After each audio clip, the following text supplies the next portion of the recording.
Le moment est venu maintenant, chers frères et sœurs, de nous poser des questions à propos du Père. Jusqu'à il y a peu de temps, on avait coutume de dire que le Saint-Esprit était le grand inconnu parmi les trois personnes de la Trinité. On ne peut plus le dire. Dans les siècles qui viennent de s'écouler, le Saint-Esprit s'est fait présent à l'Église d'une manière forte. D'abord dans le Concile Vatican II, et puis dans l'Église catholique avec le renouveau charismatique et d'autres mouvements qui manifestent, qui sont des signes d'un nouveau printemps de l'Église, dit Jean-Paul II. Donc, on ne peut plus dire que le Saint-Esprit soit le grand inconnu dans la Trinité. C'est le Père maintenant qui est le grand inconnu, et même plus qu'inconnu, refusé. Certaines causes de ce refus sont d'ordre pratique et personnel. L'expérience d'un père humain autoritaire et violent, par exemple, ou au contraire, un père trop faible et absent de la famille. Parfois, paradoxalement, la cause peut être aussi l'absence de père, le fait de ne pas avoir connu son père. J'ai écouté une fois le témoignage d'une jeune fille. Elle n'avait pas connu son père, qui était mort dans son enfance.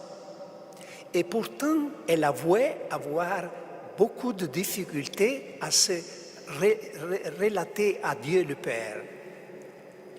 Et en réfléchissant, elle arriva à la découverte de la raison de ça.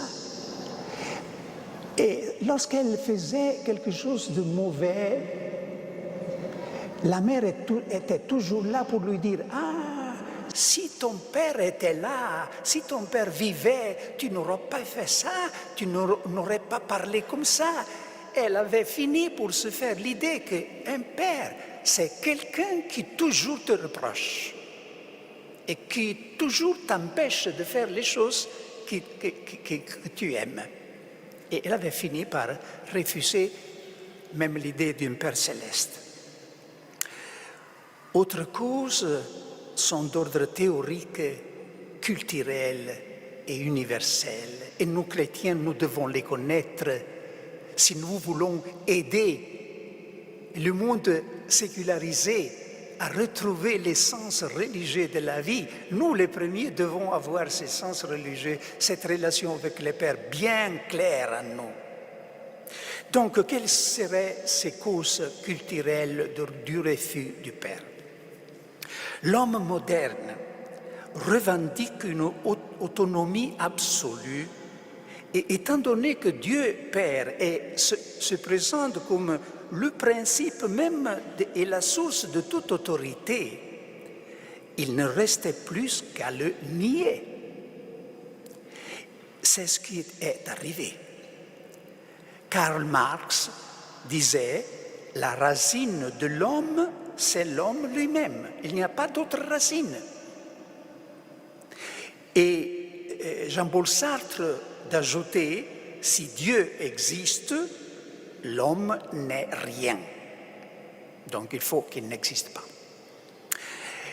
Un Français, Jacques Prévert, pousse son refus aux limites du blasphème en disant, et je m'excuse de citer cette phrase dans un commentaire du Pater, en disant « Notre Père qui êtes aux cieux, restez-y. »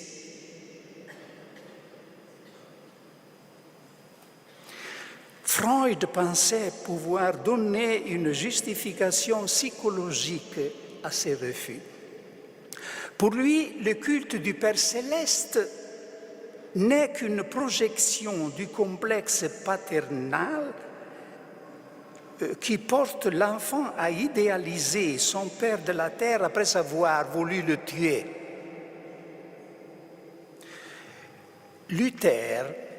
Martin Luther, a apporté, à mon avis, une raison bien plus profonde et convaincante du refus de Dieu le Père. Il dit, tant que l'homme vit un régime de péché, dans l'égoïsme, Dieu lui apparaît comme l'ennemi. Pourquoi? Parce que l'homme pécheur égoïste convoite. Il a des désirs. Il désire le pouvoir, le plaisir, la femme d'autre ou l'homme d'autre. Et Dieu lui apparaît comme celui qui lui barre la rue en lui disant « Tu ne dois pas » les commandements. Et dans cette situation, il y a dans le cœur de l'homme pécheur une sourde rancœur contre Dieu.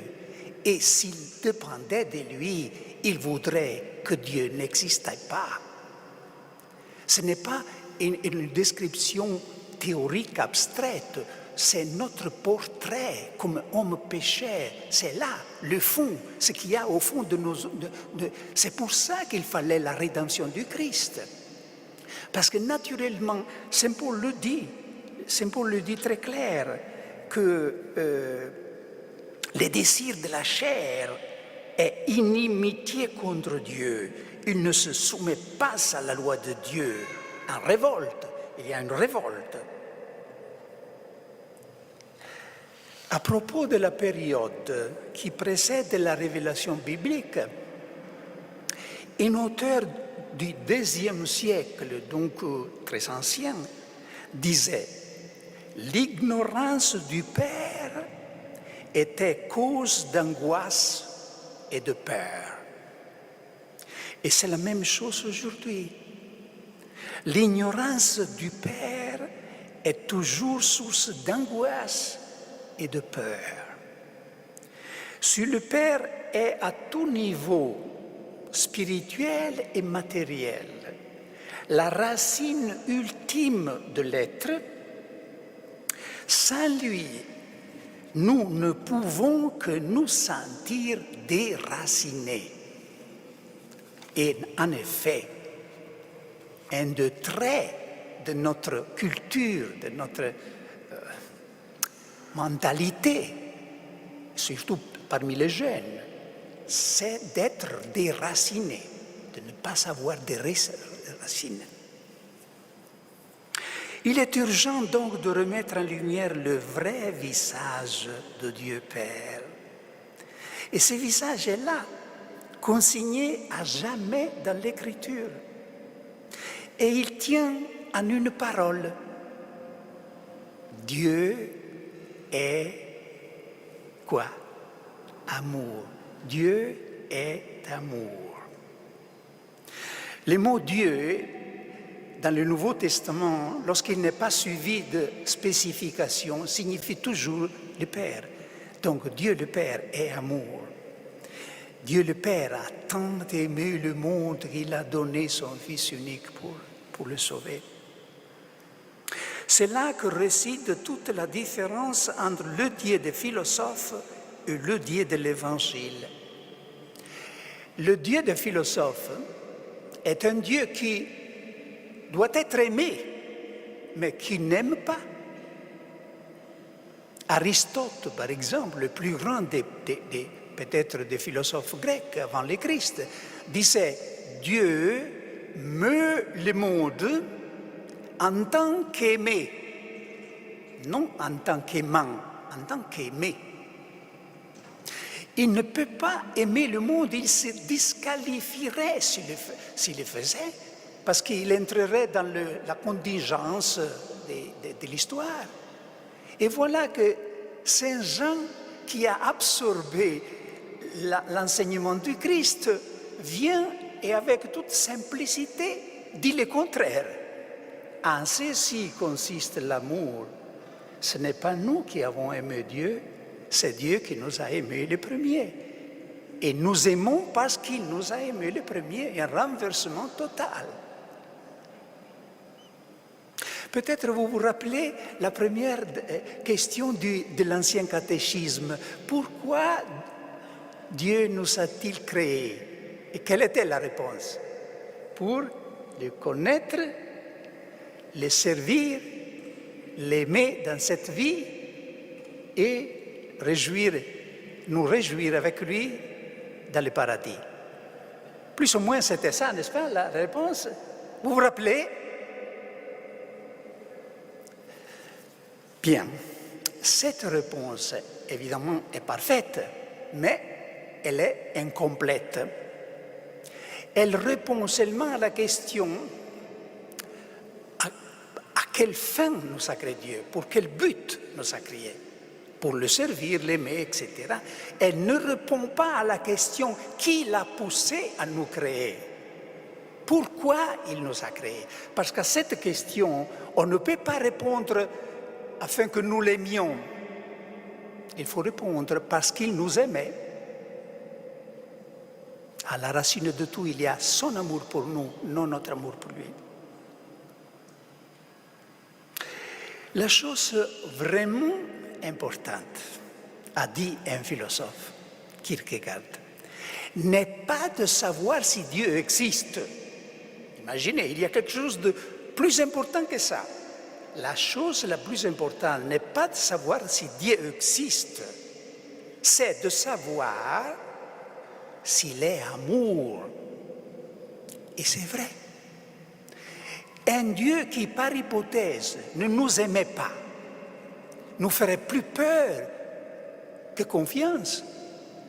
Et en effet, on connaît des cas, les divinités étrusques, par exemple, en Italie, avant l'Empire romain, il y avait les Étrusques. Ils avaient des divinités qui faisaient peur. Et il fallait toujours les plaquer. Les divinités des Aztèques au Mexique aussi étaient terribles, cruelles. Un Dieu qui ne serait pas amour serait cause d'angoisse plus que de confiance. C'est là où réside l'originalité et la nouveauté du christianisme. C'est ça.